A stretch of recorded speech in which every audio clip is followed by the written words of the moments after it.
Greater పరిధిలో వాహనాలు రోజురోజుకి పెరిగిపోతున్నాయి. ప్రతిరోజు 1500 కొత్త వాహనాలు రోడ్డెక్కుతున్న వాటిలో టూ వీలర్ వాహనాలదే అగ్రస్థానం. పెద్ద సంఖ్యలో వాహనాలు రోడ్డు ఎక్కుతుండటంతో ట్రాఫిక్ సమస్యలు ఎక్కువ అవుతుంది. ప్రజలు పబ్లిక్ ట్రాన్స్పోర్ట్ వినియోగించుకుంటే ఉత్తమమని అంటున్న జాయింట్ ట్రాన్స్పోర్ట్ కమిషనర్ రమేష్తో మా ప్రతినిధి ఆర్కే ఫేస్ టు ఫేస్. నగరం రోజు రోజుకి విస్తరిస్తుంది, అలాగే వాహనాల సంఖ్య కూడా పెరుగుతుంది. సో ప్రతి ఒక్కరు కూడా పర్సనల్ వాహనాలతోనే రోడ్డు ఎక్కుతున్నారు. దీనిపైన హెచ్ఎంటీవీ ప్రత్యేకమైన క్యాంపెయిన్ నిర్వహిస్తోంది. ప్రధానంగా పబ్లిక్ ట్రాన్స్పోర్ట్ ని వినియోగించుకుంటే ప్రస్తుత సమస్యలు చాలా వరకు కూడా తగ్గే అవకాశం ఉంటుంది. ఒక్కసారిగా పెట్రోల్ కొరత కావచ్చు, డీజిల్ కొరత కావచ్చు, ఇలాంటి వాటన్నిటిని కూడా అధిగమించవచ్చు. సో ప్రస్తుతం గ్రేటర్ పరిధిలో ఎన్ని వాహనాలు ఉన్నాయి, వీటికి సొల్యూషన్ ఏ విధంగా ఉంటుంది, ఈ వివరాలన్నింటి కూడా జాయింట్ ట్రాన్స్పోర్ట్ కమిషనర్ రమేష్ గారిని అడిగి తెలుసుకునే ప్రయత్నం చేద్దాం. సార్, ఏంటి ప్రధానంగా మొత్తం గ్రేటర్ పరిధిలో ఎన్ని వాహనాలు ఉన్నాయి? ఇప్పుడు గ్రేటర్ పరిధిలో సుమారు 89 లక్షల వాహనాలు ఉన్నాయి. దీంట్లో సుమారు 60 లక్షలు ఓన్లీ టూ వీలర్సే. మిగతావి కార్లు, తర్వాత జీప్లు, కంపెనీ బస్సులు, స్కూల్ బస్సులు, తర్వాత మ్యాక్సీ క్యాబ్లు, కాంట్రాక్ట్ క్యారేజ్ అంటే ప్రైవేట్ అంటే కిరాయికి తీసుకునే బస్సులు, తర్వాత ఆర్టీసీ బస్సులు, ఇలా మిగతా అన్నీ ఉన్నాయి. రోజుకు కొత్తగా ప్రతి గ్రేటర్ పరిధిలో 1500 వాహనాలు రిజిస్టర్ అవుతాయి.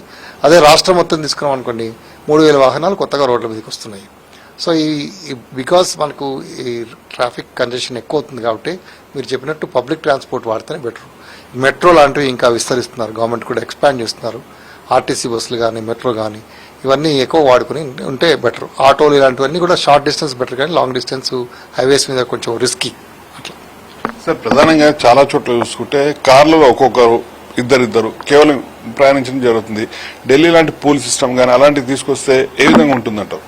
యాక్చువల్లీ ఇక్కడ కొన్ని ప్రపోజల్స్ ఉన్నాయి. మీరు చెప్పినట్టు కార్ పూలింగ్ సిస్టమ్ ఆల్రెడీ కొంతమంది ఇప్పుడు ఇన్ఫాక్ట్ కొన్ని టౌన్ టు టౌన్ మధ్యలో ఈ బ్లాబ్లా అని ఇట్లాంటి కార్ పూలింగ్ ఆల్రెడీ అంటే విదిన్ యాక్చువల్గా స్ట్రిక్ట్లీ స్పీకింగ్ లా ప్రకారం లేదు. ఓన్లీ మోటార్ క్యాబ్సే వాడాలి. ఎల్లో ప్లేట్ ఉన్న వెహికల్సే పూల్ చేసుకోవచ్చు. కాకపోతే మీరు అన్నట్లు కొన్ని వైట్ ప్లేట్ అంటే ఓన్ వెహికల్స్ కూడా ఇలా పూలింగ్ చేస్తున్నారు. ఈ ట్రాఫిక్ కంజెషన్ తర్వాత పబ్లిక్ ట్రాన్స్పోర్ట్ ఎంకరేజ్ చేయడానికి ఎక్కువగా అందరూ క్యాబ్ అంటే లా ప్రకారం మోటార్ క్యాబ్ అంటే ఎల్లో ప్లేట్ వాహనాన్ని రిజిస్టర్ చేసుకుని దాంట్లో ఇండివిజువల్ ప్యాసింజర్స్ తీసుకెళ్ళచ్చు.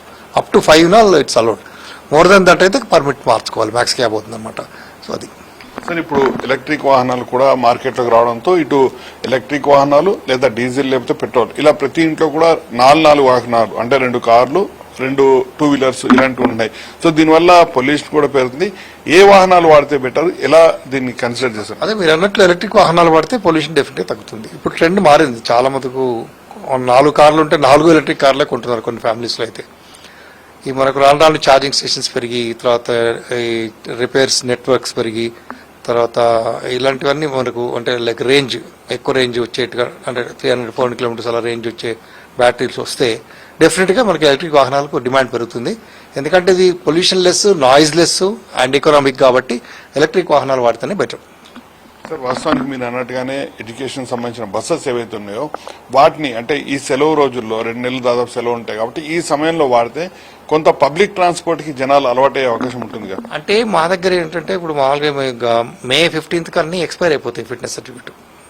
డిపార్ట్మెంట్ ఏం చేసిందంటే April, May టైంలో ఖాళీ టైం ఉంటుంది కాబట్టి రిపేర్స్ చేసుకుంటారు, వెహికల్ ఫిట్ చేసుకుంటారు. సో దట్ ప్రాబ్లమ్స్ ఉండకుండా పెయింటింగ్ కానీ రిపేర్స్ కానీ చేసుకుని May 15th లోపల May 15th ఇమీడియట్గా ఫిట్నెస్ రెన్యూ చేసుకుంటారు. దానికని మనం ఇలా ఈ 2 months అలా అంటే like May 15th cut off అని పెట్టాం. అంటే డే టు డేట్ లేదు మన దగ్గర system. Fitness certificate May 15th expire అయిపోతుంది. సో మీరు చెప్పింది ఎక్స్ప్లోర్ చేయాలి. ఆ డిఫరెంట్ అప్పుడు ఈ డేట్స్ మార్చి కొత్త ప్రపోజల్స్ ఏమన్నా పెడితే కంటే కొంచెం మంచి కండిషన్లో ఉన్నవి లైక్ అంటే 3 years 4 years ఉన్న వాహనాలు అయితే వాడుకోవచ్చు. అది ఓల్డ్ వాహనాలు అయితే మీరు చెప్పినట్టు పబ్లిక్ ట్రాన్స్పోర్ట్ వాడడానికి లేదు. సార్, 15 ఏళ్ళు దాటిన వాహనాలు కూడా చాలా వరకు రోడ్డు ఎక్కుతున్నాయి. వాటి వల్ల కూడా పొల్యూషన్ పెరుగుతుంది. అలాంటి వాటి విషయంలో ఏం చెప్తారు? 15 ఏళ్ళు దాటిన వాహనాలు కొన్ని ఏంటంటే అన్ని ఎప్పటికప్పుడు రిపేర్ చేసుకుంటే ఏం కాదు, రిట్రోఫిట్మెంట్ కూడా ఛాన్స్ ఉంది. But at the same time maintenance సరిగ్గా లేకపోవడంతో మీరు చెప్పినట్టు పొల్యూషన్ ఉంటుంది. ఇప్పుడు గవర్నమెంట్ అయితే స్క్రాపింగ్ పాలసీ తెచ్చింది, వాలంటరీ. ఈవెన్ 15 years కానీ బిలో 15 years కూడా ఎవరైనా కావాలంటే స్క్రాప్ చేసుకోవచ్చు.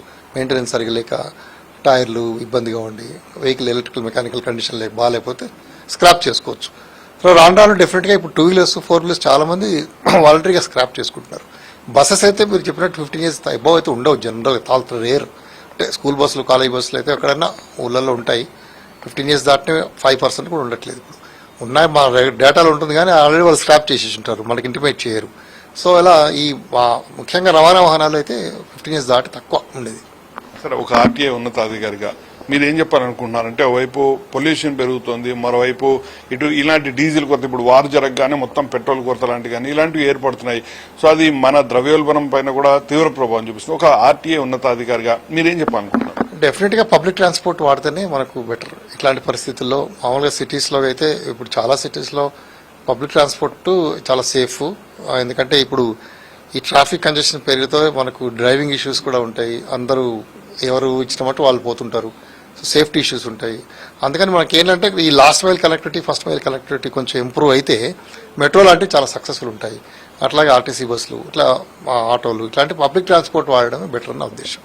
మొత్తానికైతే ఆర్టీఐ అధికారి రమేష్ గారు కూడా ఇదే విషయాన్ని స్పష్టం చేస్తున్నారు. ఖచ్చితంగా పబ్లిక్ ట్రాన్స్పోర్ట్ ని వినియోగించుకుంటే పొల్యూషన్ తగ్గడంతో పాటు ప్రజలకు కూడా కనెక్టివిటీ అనేది చాలా ఈజీగా ఉంటుంది. కాకపోతే మొదటి కనెక్టివిటీ నుంచి చివరి కనెక్టివిటీ, ఆ కనెక్టివిటీ అందుబాటులోకి ప్రభుత్వం తీసుకురాగలిగితే ఖచ్చితంగా సక్సెస్ అయినట్టు అని చెప్పాల్సి ఉంటుంది. అదే విధంగా సార్ చెప్పినట్టు మహారాష్ట్రలో ఆ సిస్టమ్ ని మన దగ్గర ఇంప్లిమెంట్ చేయగలిగితే కొంతలో కొంతవరకైనా ఈ పబ్లిక్ ట్రాన్స్పోర్ట్ వినియోగం అనేది పెరిగే అవకాశాలు అయితే ఉంటాయి. వీడియో జర్నలిస్ట్ ప్రవీణ్తో ఆర్కే HM టీవీ, హైదరాబాద్.